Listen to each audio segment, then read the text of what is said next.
सुप्रभात विद्यार्थियों। मैं अमित कुमार सिंघल, टीजीटी हिंदी केंद्रीय विद्यालय दिरांग। विद्यार्थियों, हमने हमारी पाठ्यपुस्तक क्षितिज भाग 2 में माखनलाल चतुर्वेदी द्वारा रचित केदी और कोकिला पाठ पढ़ा था। आज हम उसके प्रश्न उत्तर देखेंगे। तो चलिए देखते हैं। पहला प्रश्न, कोयल की कूक सुनकर कवि की क्या प्रतिक्रिया थी? कोयल का बोलना ही कोयल का कूकना है।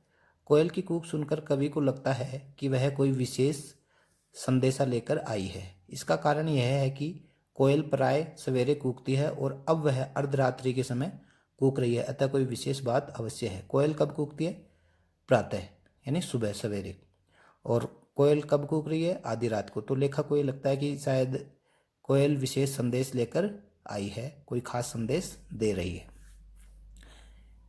ये कब की घटना है? जब माखनलाल चतुर्वेदी जेल में है। कवि ने दूसरा प्रश्न है, कवि ने कोकिल के बोलने के किन कारणों की संभावना बताई है?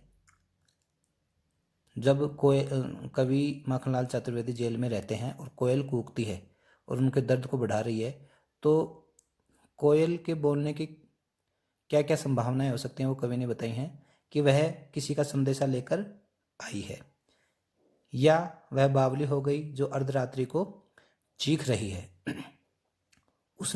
तीसरा है, उसने दावानल की ज्वालाएं देख ली। दावानल होता है जंगल में लगने वाली आग, एक होता है बड़वानल जो समुद्र में लगने वाली आग। तो उसने दावानल की ज्वालाएं देख ली है। चौथा है, वह कारागार में बंद कैदियों के घावों पर मरहम लगाने आई है। कारागार क्या है? जेल। पांचवा है, कवि की आंखों में आंसू पोंछने आई है।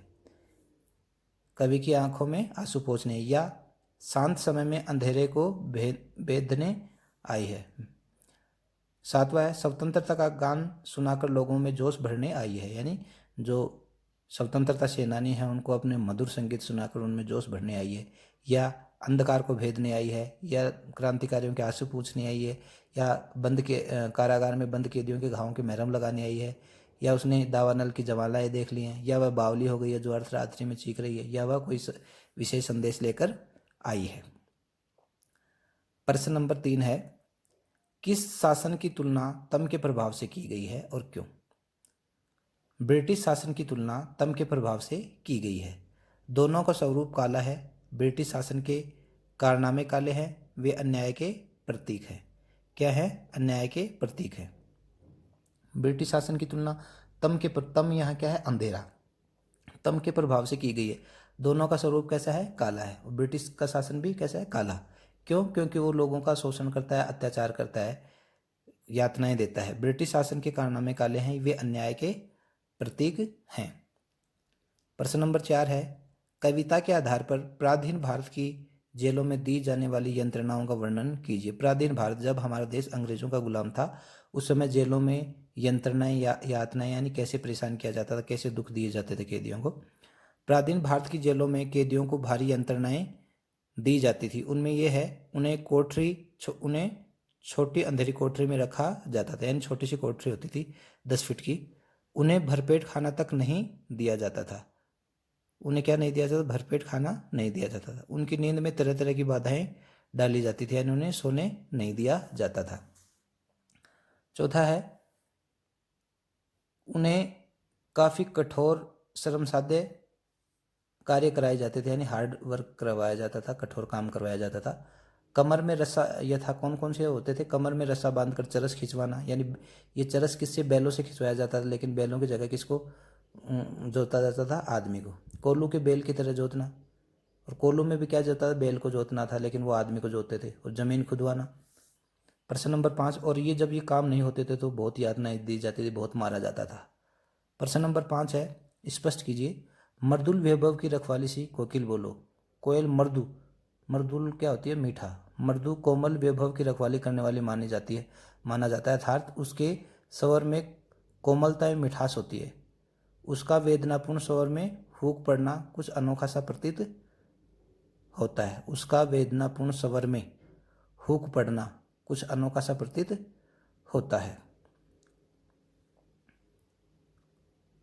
ख है, मोट खींचता लगा पेट पर जुआ। जेल में कवि को परिश्रम साध्य कार्य करना पड़ता है और उसे पेट पर जुआ बांधकर पानी खींचना पड़ता है। इतना अवश्य है कि उसने इस कार्य से ब्रिटिश अकड़ में कमी आती है। कवि ब्रिटिश शासन को चुनौती देता जान पड़ता है। मोट खींचता लगा पेट पर जुआ।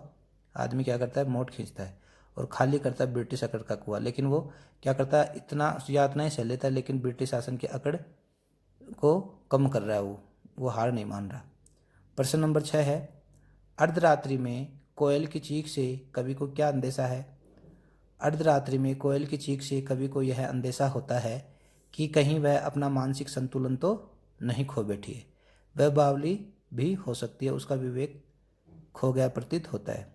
अर्धरात्रि में, जब अर्धरात्रि में बोलती है, उसे कब बोलना चाहिए? सुबह, लेकिन वो बोलती कब है? अर्धरात्रि में। तो क्रांति का कवि को क्या लगता है कि वह तो अपना मानसिक संतुलन पागल हो गई है या उसका विवेक खो गया प्रतीत होता है। प्रश्न नंबर 7 है, कवि को कोयल से ईर्ष्या क्यों हो रही है? कवि को कोयल से ईर्ष्या इसलिए हो रही है क्योंकि कोयल को रहने को हरियाली डाली मिलती है। कोयल को क्या मिलती है? हरियाली डाली। वह स्वच्छंद होकर अनचाहे स्थान पर विचरण करती है। विचरण यानी घूमना फिरना, उड़ना। स्वच्छंद यानी स्वतंत्र रूप से। इसके विपरीत कवि को रहने के लिए एक छोटी सी काली कोठरी मिली हुई है। कवि को क्या मिली हुई है? काली कोठरी मिली हुई है। किसके लिए? रहने के लिए। कवि को रहने के लिए काली कोठरी मिली हुई है।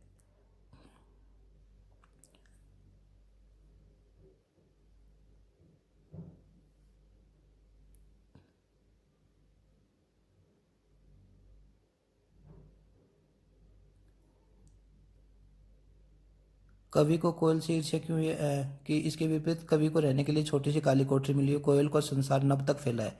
नभ यानी आकाश तक। कोयल का संसार कहाँ तक फैला हुआ है? आकाश तक फैला हुआ। और कवि की कोठरी 10 फुट की सीमा में सिकुड़ कर रह गई। यानी एक तरफ तो कोयल को पूरे आकाश में उड़ने का मौका मिलता है, जबकि कवि को क्या है? 10 फुट की कोठरी की सीमा में सिकुड़ कर रहना पड़ता है। कोयल के गीत लोगों की प्रशंसा पाते हैं, जबकि कवि का हंसना तो दूर रो भी नहीं सकता। हंसता इसलिए नहीं कि क्योंकि उसको जेल में यातनाएं दी जाती है, और रोता इसलिए नहीं कि दुनिया उस पर हंसेगी। प्रश्न नंबर 8 है, कवि की स्मृति पटल पर कोयल के गीतों की कौन सी मधुर स्मृतियां अंकित है जिन्हें अब वह नष्ट करने पर तुली है? कवि के स्मृति पटल पर कोयल के गीतों की अनेक मधुर स्मृतियां अंकित है। कोयल के कंठ के मधुर स्वर पवन के साथ मिलकर पृथ्वी के आकाश तक संपूर्ण वायुमंडल को अपने संगीत से मधुर बना देते हैं। कवि ने उसके मीठे गीतों का प्रभाव स्वयं अनुभव किया है और उसकी मादक मधुर स्मृति आज भी आह्लादित किए हुए है। कोयल आज उसे सर्वनाश करने पर तुली हुई है। आज उसके आचरण में परिवर्तन आ गया प्रतीत होता है। कोयल उन सृजनात्मक कार्यों को छोड़कर विध्वंस के कामों में संलग्न प्रतीत होती है। प्रश्न नंबर 9 है, हथकड़ियों को गहना क्यों कहा गया है? हथकड़ियों को गहना इसलिए कहा गया है क्योंकि उसे कैदियों ने हाथ में पहन रखा है। कैदियों ने कहाँ पहन रखा है? हाथ में। यह लोहे की धातु से बनी है। कैदी इसे भार न मानकर गहना समझते हैं। ब्रिटिश शासन का गहना समझते हैं। हथकड़ियों को गहना समझते हैं क्योंकि उन्होंने तो यातनाएं देने के लिए पहनाई है क्रांतिकारियों को, जबकि क्रांतिकारी इससे डरते नहीं हैं, घबराते नहीं हैं। प्रश्न नंबर 10 है, मोहन के व्रत पर यहाँ मोहन से कवि का क्या अभिप्राय है? यहाँ मोहन से अभिप्राय मोहनदास करमचंद गांधी से है। उन्हीं ने सेवा का व्रत लिया था। देखिए, महात्मा गांधी का पूरा नाम क्या था? मोहनदास करमचंद गांधी था। प्रश्न नंबर 11, काली तू ए आली, इन पंक्तियों में काली शब्द की आवृत्ति से उत्पन्न चमत्कार का विवेचन कीजिए। काली शब्द निराशा का प्रतीक है। किसका प्रतीक है? निराशा का। कवि उस शब्द की आवृत्ति 8 बार करता है। इसके माध्यम से कवि वातावरण में चारों ओर फैले अंधकार और निराश वातावरण को रेखांकित करता है। काली शब्द को कितने बार प्रयोग किया? 8 बार प्रयोग किया है। उसके माध्यम से क्या करना चाहता है? कवि वातावरण के चारों ओर फैले अंधकार और निराश वातावरण को रेखांकित करना चाहता है। इससे कवि के मन में व्याप्त निराशा की भावना भी प्रकट होती है। इससे क्या है? कवि के मन में व्याप्त निराशा की भावना भी प्रकट होती है, यह आतंक का पर्याय है। प्रश्न नंबर 12 है, काव्य सौंदर्य स्पष्ट कीजिए, किस दावानल की ज्वालाएं है दिखी। कवि को लगता है कि कोयल बावली हो गई है, तभी वह अर्धरात्रि के समय वेदनामय वाणी में गा रही है। उसका चीखना यह दर्शाता है कि उसने दावानल अर्थात वन में लगने वाली आग की ज्वालाएं देख ली हैं। दावानल किसे कहते हैं? जंगल में लगने वाली आग। तो कोयल को लेखक को ये लग रहा है कि शायद कोयल ने जंगल में लगने वाली आग देख ली है, या और उसके परिणाम स्वरूप वह चीख रही है। वह कोयल की विचित्र वाणी सुनकर तरह तरह के अनुमान लगाता है। यह क्या किया गया? प्रश्न शैली अपनाई गई है और भाषा सरल व सहज है। रचना और अभिव्यक्ति से प्रश्न नंबर 13, कवि को जेल के आसपास पक्षियों का चहचहाना भी सुनता होगा, लेकिन उसने कोकिल की यह बात क्यों की है? अन्य पक्षी तो चहकते रहते हैं, पर कोकिला रात के समय नहीं बोलती या गाती। रात के समय कोयल का गाना किसी विशेष बात या घटना की ओर संकेत करता है, अतः कवि ने कोकिला की बात की है। प्रश्न नंबर 14 है, आपके विचार में स्वतंत्रता सेनानियों और अपराधियों के साथ एक सा व्यवहार क्यों किया जाता होगा? हमारे विचार में स्वतंत्रता सेनानियों और अपराधियों के साथ एक सा व्यवहार इसलिए किया जाता होगा क्योंकि ब्रिटिश सरकार आज़ादी के सिपाहियों को भी अपराधी मानकर चलती थी। वह उनके साथ अपराधियों के समान व्यवहार करके उनका मनोबल तोड़ना चाहती थी। तो विद्यार्थियों, ये केदी और कोकिला पाठ के प्रश्न थे। ये पाठों के प्रश्नोत्तरों को समझने के लिए बार बार वीडियो को देखिए। धन्यवाद।